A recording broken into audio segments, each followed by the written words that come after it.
सूरज ढलने लगा था। आसमान खून जैसा लाल हो गया। अरुण नाम का एक जवान मुसाफिर एक वीरान गांव के किनारे पहुंचा। दीमक और वक्त ने मिलकर झोपड़ियों को खा लिया था। सब टूट रही थीं।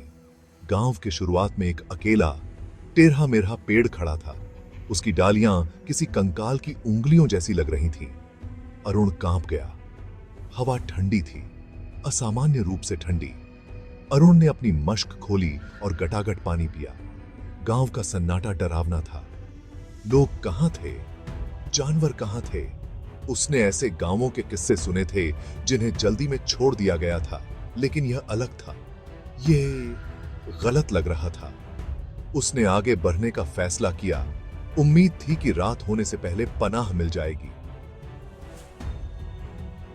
जैसे जैसे अरुण आगे बढ़ता गया, उसने झोपड़ियों पर अजीब-ओ-गरीब निशान बने देखे। वे फीके और फटे हुए थे, लेकिन साफ दिख रहा था कि ये प्राकृतिक नहीं थे। फगी की वह उस भाषा को नहीं पहचानता था। यह पुरानी, प्राचीन लग रही थी। उसकी रियर एज की हड्डी में एक सिहरन दौड़ गई। उसे महसूस हुआ कि कोई उसे देख रहा है। उसने अपनी रफ्तार तेज कर दी।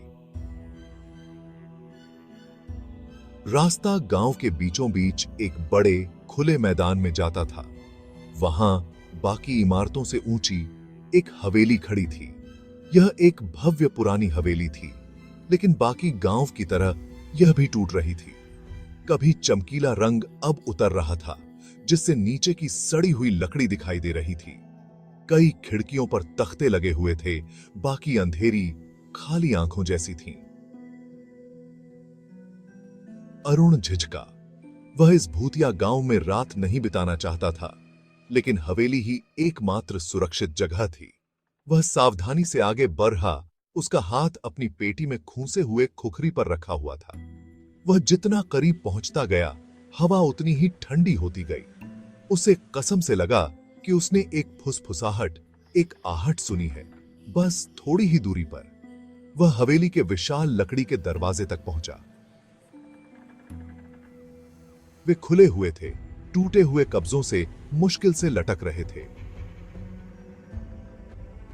अरुण ने उन्हें करकराहट के साथ धकेला। सबसे पहले उसे गंध आई, धूल, सड़ांध और कुछ धातु जैसा, खून जैसा। उसने अपने डर को दबाया और अंदर कदम रखा। हवेली के अंदर अंधेरा और सन्नाटा था। दीवारों की दरारों से आने वाली धूप की पतली किरणों में धूल के कण नाच रहे थे। हर कोने से मकड़ी के जाले भयानक सजावट की तरह लटके हुए थे। अरुण को अपनी छाती पर एक भार महसूस हुआ, एक डर जिसे वह झटक नहीं पा रहा था। वह सावधानी से चला। राह दिखाने के लिए उसका हाथ दीवार पर फिर रहा था। हवा भुली हुई यादों, जीते और खोए हुए जीवन के भार से भरी हुई थी। वह लगभग हंसी की, झगड़ों की, चीखों की गूंज सुन सकता था। उसने अपना सिर हिलाया, अपने दिमाग में बन रही तस्वीरों को दूर करने की कोशिश कर रहा था। जैसे ही वह हवेली में और अंदर गया, उसे एक ऐसा कमरा मिला जो दूसरों की तरह ज्यादा खराब नहीं था। कैंसर। एक बच्चों का कमरा था, जिसके कोने में एक पालना था और फर्श पर फीके पड़े खिलौने बिखरे हुए थे। एक लकड़ी का घोड़ा बीच दौड़ में जैसे जम गया था। उसकी रंगी हुई आंखें अरुण को घूर रही थीं। उसे अपने दिल पर एक ठंडे हाथ की पकड़ महसूस हुई। इस जगह पर एक भयानक उदासी छाई हुई थी। रात हो गई और हवेली के अंदर अंधेरा और गहरा हो गया।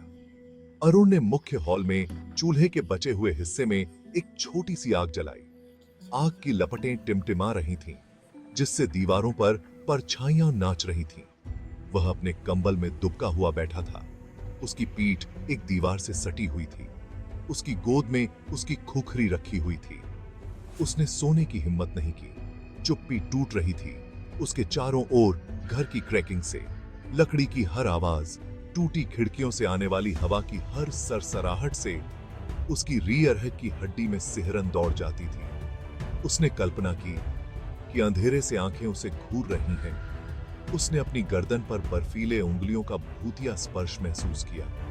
उसने खुद से कहा कि यह सिर्फ हवा है, सिर्फ उसकी कल्पना उसे धोखा दे रही है। लेकिन अंदर ही अंदर वह जानता था कि यह सच नहीं है। यह जगह भूतिया थी, भूतों से नहीं, बल्कि कुछ बदतर चीजों से, याददाश्त से, दुख से, एक ऐसी त्रासदी के अवशेषों से जिसे वह समझ नहीं सकता था। भाग 5। हवा में फुसफुसाहट। जैसे जैसे रात गहरी होती गई, फुसफुसाहट शुरू हो गई। वे हॉल के रास्ते रेंगते हुए, धुंधले और अस्पष्ट लेकिन निर्विवाद रूप से वहां थे। अरुण ने शब्दों को समझने के लिए दबाव डाला, लेकिन आवाजें धुएं की तरह थीं। पकड़ना असंभव था। वे एक ही समय में हर जगह और कहीं से भी नहीं आ रहे थे। उसने अपनी खोखरी को जोर से पकड़ा। उसका दिल उसकी छाती में तेज हो रहा था। उसने अपनी आंखें बंद कर ली। फुसफुसाहट को रोकने की कोशिश कर रहा था, लेकिन यह व्यर्थ था। वे उसके दिमाग में रिस गए, डर और निराशा की एक टेपेस्ट्री बुनते हुए। उसने फिर से अपनी आंखें खोली। उसकी निगाहें कमरे के चारों ओर घूम रही थीं, फुसफुसाहट के स्रोत की तलाश कर रही थीं। अचानक फुसफुसाहट एक ही शब्द में बदल गई, स्पष्ट और कांच के टुकड़े की तरह तेज। जाओ! शब्द उसके चारों ओर गूंज उठा, दीवारों से टकराकर हर दोहराव के साथ तेज होता गया। अरुण अपने पैरों पर चढ़ गया। उसका डर बुखार की पिच पर पहुंच गया। भाग 6। The unveiling. आतंक और आग्रही फुसफुसाहट से प्रेरित होकर अरुण हवेली के अंधेरे हॉल के माध्यम से लड़खड़ा गया। वह एक दालान के अंत में एक कमरे में घुस गया। यह आश्चर्यजनक फॉर्म से साफ था। कमरे के बीच में एक लकड़ी की छाती खड़ी थी। यह एक धुंधली ईथर रोशनी के साथ स्पंदित होता था। अरुण छाती के पास गया। ढक्कन चरमनाइट सा हुआ खुल गया।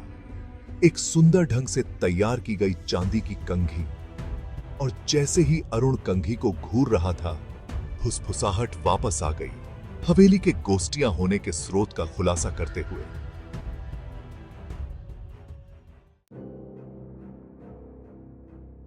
भाग 7। आमने अनफोल्ड। अरुण के चारों ओर फुसफुसाहट घूम रही थी। उसने एक जवान औरत को देखा। उसकी आंखें दहशत से भरी हुई थीं। उसने एक आदमी को देखा। उसका हाथ एक खूनी खोखरी ग्रिपे हुए था। हॉल के माध्यम से महिला की चीख गूंजती सुनी और उसके सामने एक आकृति जम गई। अरुण पीछे हट गया। उसका दिल उसकी पसलियों के खिलाफ तेज हो रहा था। भाग 8। फंस गया। गोस्टिया आकृति करीब आ गई। उसकी उदास आंखें अरुण की आन लॉस्टन पर टिकी हुई थी।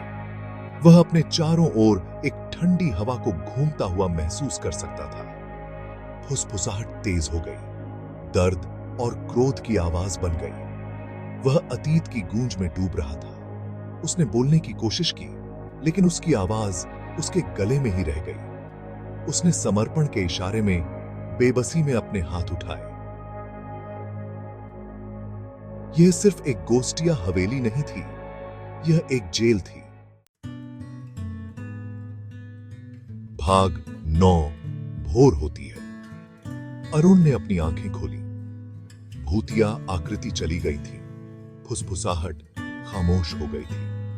भोर की पहली किरणें दीवारों की दरारों से होती हुई आईं, जिससे लंबी परछाइयां पड़ी जो पराजित आत्माओं की तरह पीछे हट गईं। वह अकेला था, खामोश हवेली में एकमात्र जीवित आत्मा। वह कमरे से बाहर भागा। उसके पैर अभी भी कांप रहे थे।